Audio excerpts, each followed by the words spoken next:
because this company also has its good points as well as its bad. Start off with the good. First, Triple H. He's the guy who got me into wrestling, and he's still my favourite wrestler today. The quality he brings as a heel on the mic and in the ring is still brilliant, still really enjoyable to watch. Yes, there are people that say, "Oh, look what he's done in the past. Oh, look at his long promos. He never puts people over." But I think with Triple H here being on screen, minus your negativity opinions about having him on your screen, but look what he's done recently. Put Daniel Bryan over, put The Shield over, brought real strong heel promos, something that is great in the WWE. Yes, Raw might end with him on top, or there might be segments where the Authority, Evolution are overpowering the faces. The amount of times we've had John Cena overcome the odds, the amount of times that sometimes Daniel Bryan's been creeping that way, or the times where the baby faces have came out on top. We need these heels to do what they're doing. And the fact they've got the Authority, Evolution, Triple H doing that is brilliant. I fully support what they're doing with Triple H. The thing I hope though is that they don't overuse him, especially when he's going towards taking over the company. Next, he is nowhere near used like he used to be, and that is Santino Marella. There are many fans that find him annoying, not a good wrestler, but the entertainment factor that he used to bring was brilliant. Right now, he's going through this repeated match after match after match against Fandango. But that, push that to a side, they need to bring his comedy back. Him in the ring as the IC champion back in the day, that was good in my opinion, but I still feel that he should be used as a comedy character more than anything else. The Divas had that Total Divas show, and it seems to be a popular thing, seems to be going well. The Divas matches are short, not real much story to them. So the fact they have Total Divas, yes, it's not wrestling in a wrestling show, but it's still something to get them to do and being shown around the world. So for that, I give them credit. And then there's Paige. I want to give her a single shout out because with the Divas division becoming stale or is stale, with the amount of divas that we don't care about, mainly because the WWE failed to put them in feuds or book them correctly, Paige has come in and she's something new, something that's holding our attention to what she does in the ring, which I think is brilliant. Then a small line on Twitter, sometimes, especially from Triple H, you get Ask Triple H, and you get some interaction with other wrestler tweeters. But I think that is good because them doing Q&As or them sometimes replying to your tweets or them sharing what they're doing through Twitter, I think it's given us fans the way to communicate with them or at least see what they're doing, take some interest in what they're doing or what's yet to come from them or how they felt about something.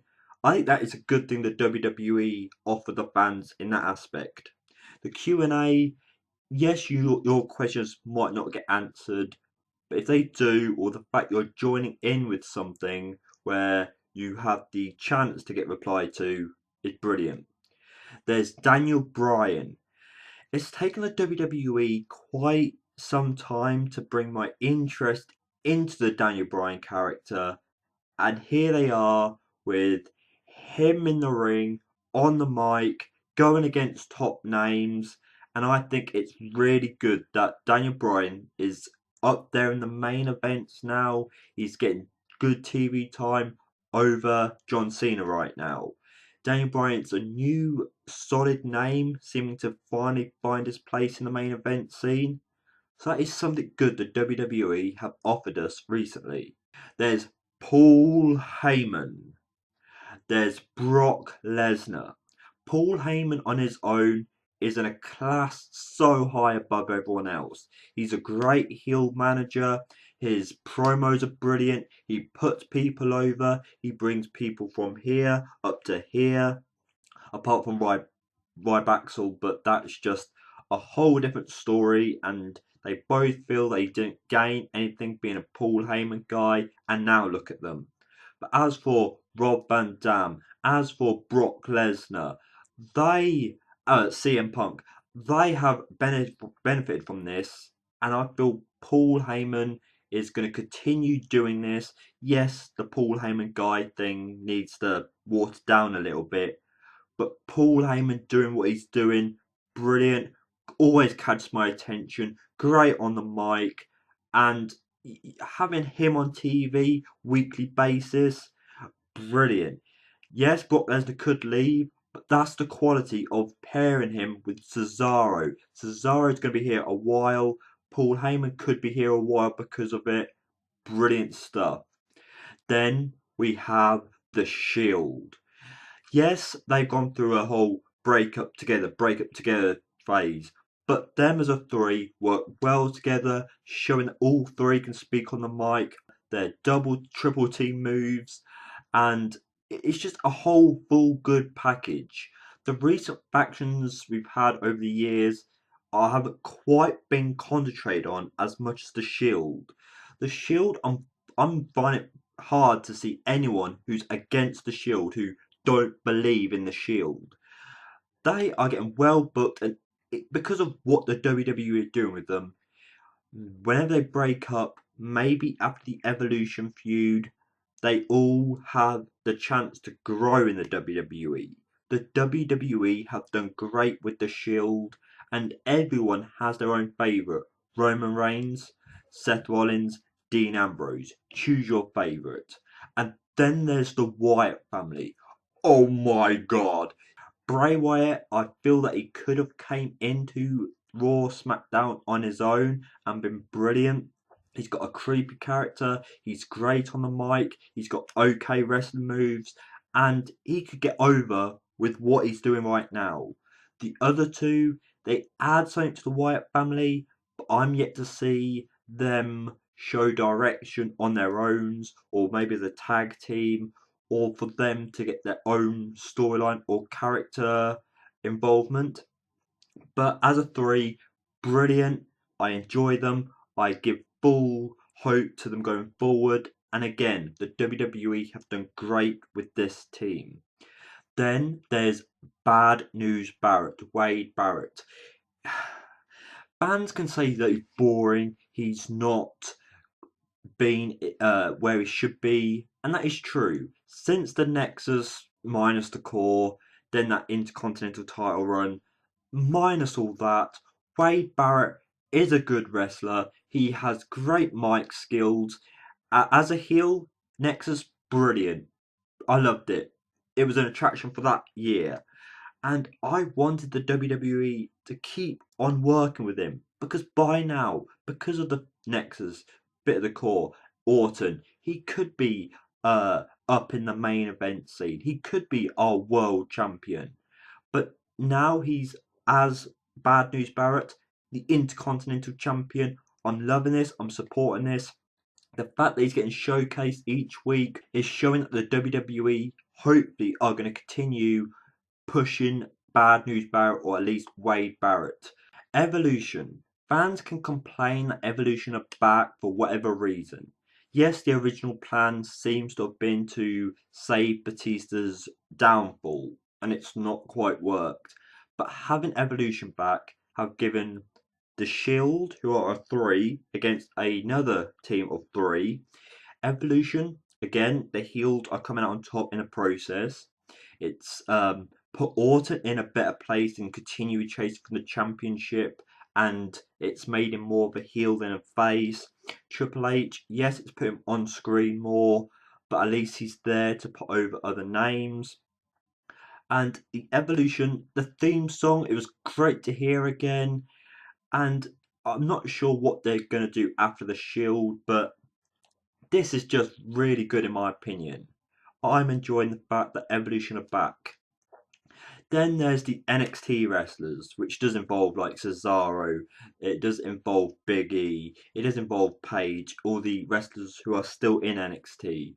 The WWE are finally using their younger, newer talent to give them a push, a time in the WWE, and a reason to be there.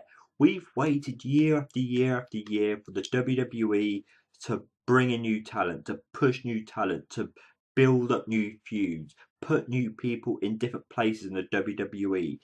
NXT 2014, 2015, and hopefully beyond is doing brilliant. From what it used to be, has improved, it's gaining more attention, and I'm just hoping more fans get into it. The WWE continue their concentration on it because NXT, especially as of recently, has been brilliant, has brought in new stars, ways of going forward, and positivity to this video. I'm sure we all have our opinions on what is bad. Number one for me would be John Cena. Ever since I started watching the WWE and Cena stepping in, reviewing here on YouTube, I've not liked this guy, and it's not seeming to change anytime soon.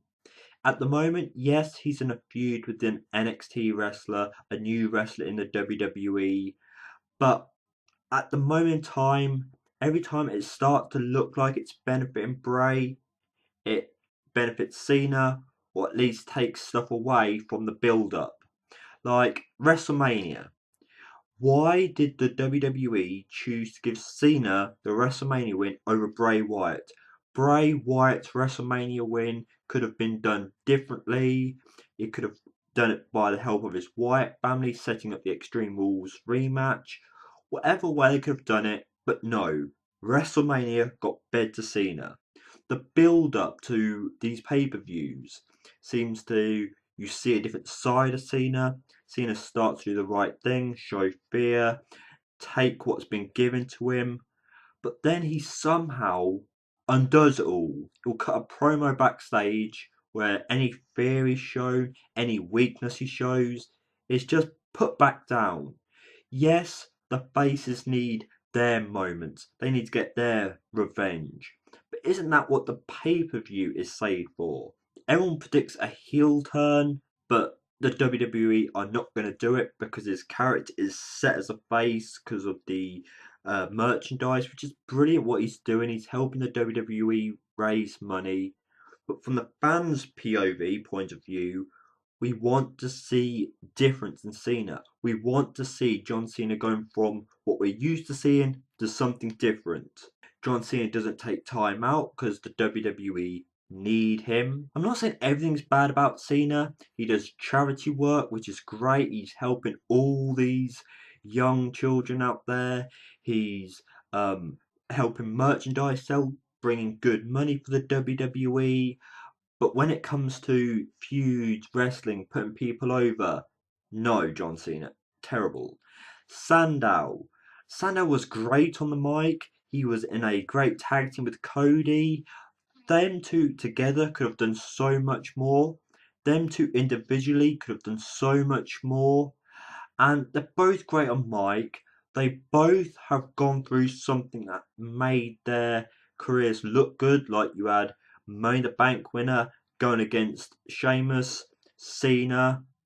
You had Cody Rhodes, the Intercontinental Champion, bringing back the old belt. They both had so much going for them, and the WWE somehow, some way, let them down. Maybe you could have kept them together longer. Maybe the concentration when they broke up could have continued in both favours. But now you've got Sandow going down a comedy heel-like route. You've got Cody Rhodes, who, yes, he was in a good tag team with his brother. But at the same time, he's not where he should be. He's not as on fire as he was when he was the Intercontinental Champion. A letdown. Dolph Ziggler, great performer. The amount of people that said he's just a performer, he's not got any other skills to be anywhere else. I think he is a good performer. He is. He shows that he sells well. He wrestles well. He's been on the mic. I didn't think he was terrible. He branched away as a good face, but again, something slipped up for him. Then he went through a strong, long losing streak.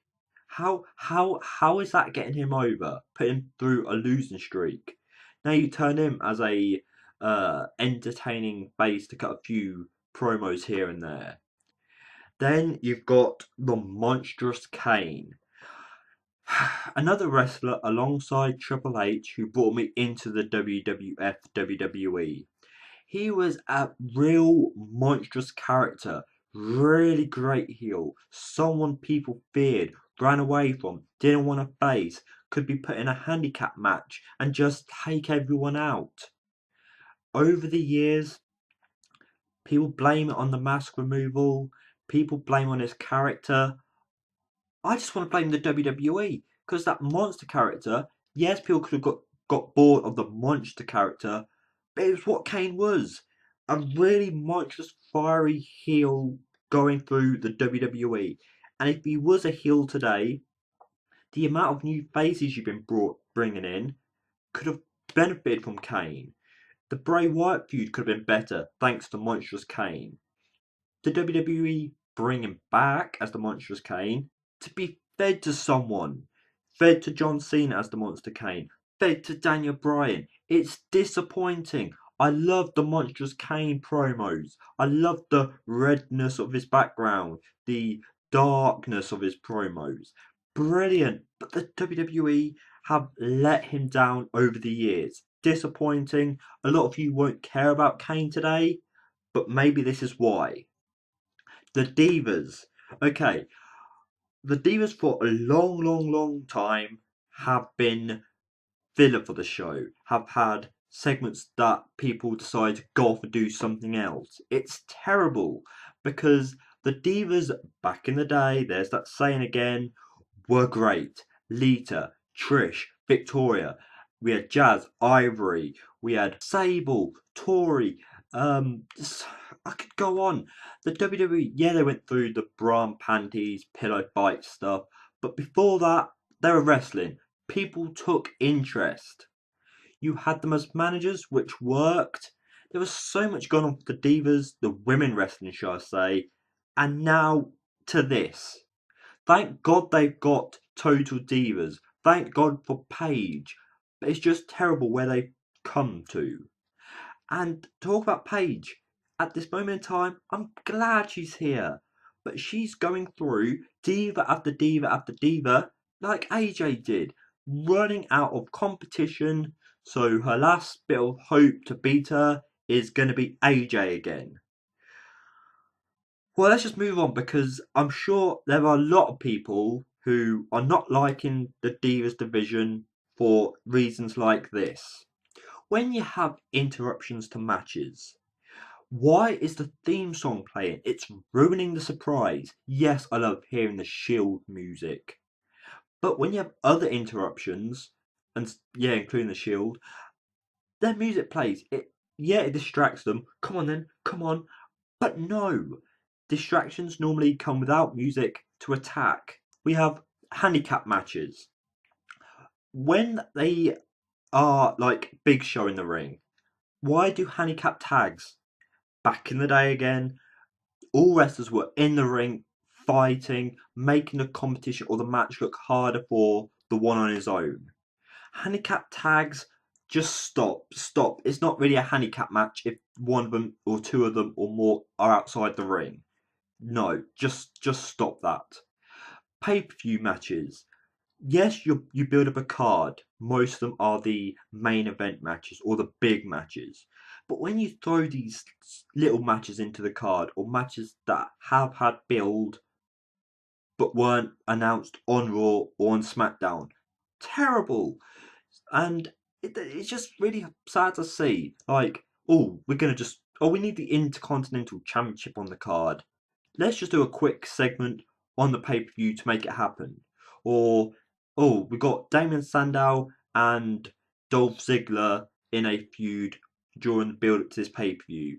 We won't announce it. We'll just put them in a surprise match. Stop that. Build up your card. Let us know what we're getting. Another thing, talk about matches. The repeated matches. Like, you could say, how many times did we see the Usos versus the New Age Outlaws? How many times have we seen Kane and Big Show, which quite positively hasn't happened as of recently? But there are repeated matches that fans complain about. It's like, you know, sometimes you could have these two wrestlers, multiple wrestlers, talking against each other, attacking each other backstage, just some, or maybe outside the arena, just something so it's not match after match after match. So when the pay-per-view comes, you have another match. Oh, we're going to do a little twist to make it different to the build-up. Just do something other than match after match after match. It's driving me crazy because the feud is just matches. Talk about these matches we're getting. The tag team division. The tag team division is dead, dying, gone, busted. You've got these few tag teams left. Bring in the Wyatt family. You've got the Shield members that could be a tag team. You've got possibly other wrestlers who are doing nothing, could be a tag team. Don't break up tag teams so quickly. Bring in other wrestlers. Put promotions up there to bring in new tag teams. Just do something. Like in the past, I've shouted out D-Line, a growing tag team in the developmental scene. Bring them into the WWE. Just do something about the tag team division. Mid card. Yes, there are stories right now, little spoiler alert, of combining both the mid card championships as one. Great idea, but then WWE concentrate on making mid card wrestlers. Have two, if not more, mid card feuds going on. Something to fill up your shows, give us more mid card wrestlers, and actually give us something to uh, appreciate about the mid card championship scene or just the mid card feuds. It's disappointing because we've mentioned so many great wrestlers in the past who are great for your mid card.